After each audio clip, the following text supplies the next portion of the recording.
What's up, everyone? Pastor Rod here, and thank you for joining us again today on Through the Bible. In this series, we are walking through the books of the Bible to help provide literary and cultural context to help you become educated readers of the Scriptures. Now, we are currently looking at the minor prophets, and today we are going to look briefly at the book of Nahum, right, featuring this great prophet, this great minor prophet Nahum. So grab your Bibles, open your Bible apps, look with me at Nahum chapter 1, and let's get a brief overview of this prophet.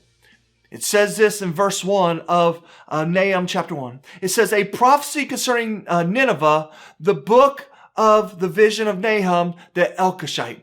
Now, if you will recall, we saw with Jonah that the reason that Jonah didn't want to go to Nineveh was because he knew that they would repent if he went there. And Jonah did not want the Ninevites to repent, right? He wanted the Ninevites to go to hell. But eventually he did go to Nineveh and he preached to the Ninevites and they did repent. But this is what we learned, that it won't last. Remember, we are left at the end of Jonah, and Jonah is sitting on the hillside and he's waiting. Why? Because he is sure that they will backslide. It's kind of like the bartender who's giving up alcohol, but he keeps himself in a situation. He's still working as a bartender. Well, he is bound to fall off the wagon, most likely in that case. And sure enough, the Ninevites, they fall off the wagon. And in Nahum, we read this, verse 1, "A prophecy concerning Nineveh, the book of the vision of Nahum the Elkoshite." Verse 2, "The Lord is a jealous and avenging God. The Lord takes vengeance and is filled with wrath. The Lord takes vengeance on his foes and vents his wrath against his enemies. The Lord is slow to anger, but great in power. The Lord will not leave the guilty unpunished." When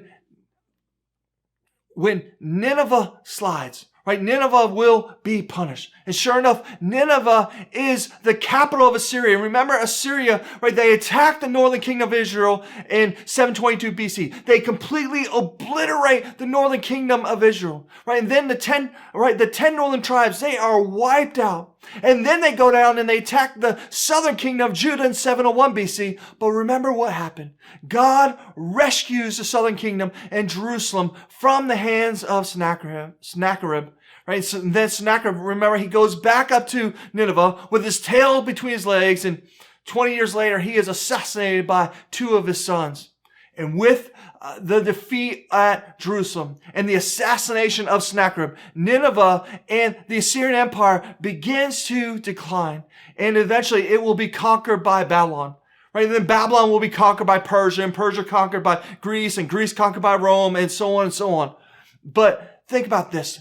Nineveh disappears. Right? It completely disappears. Matter of fact, Nineveh disappears so thoroughly from history that up until the 19th century, people thought that it was a mythological place like Atlantis.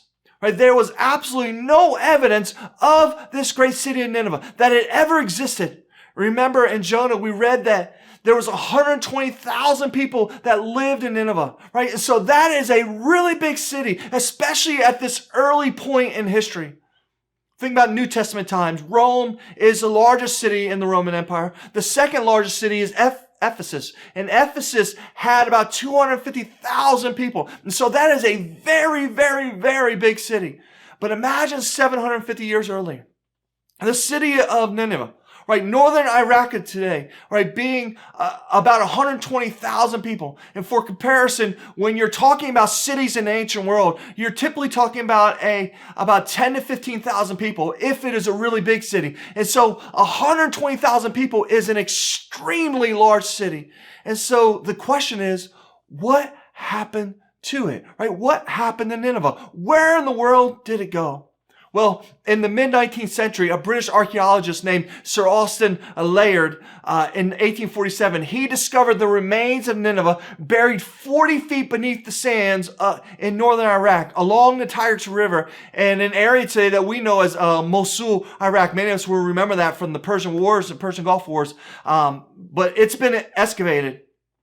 And remember, we talked about it when we were looking at Ezra and Nehemiah, that a cylinder from the palace of Sennacherib was found, and it talked about the people returning from Babylonian captivity, right? And it was all uncovered in the mid-19th century, right? Nineveh had been thoroughly destroyed, so much so that there was virtually nothing left, all right? And it was all covered by sand, and it disappeared for over a millennium, right? It's an extraordinary thing, and it is exactly what Nahum said would happen. That in spite of the Ninevites repenting, it doesn't last, and they fall off the wagon. And God said, I will punish sin. And God does just that in Nahum. And Nineveh is wiped off the face of the earth.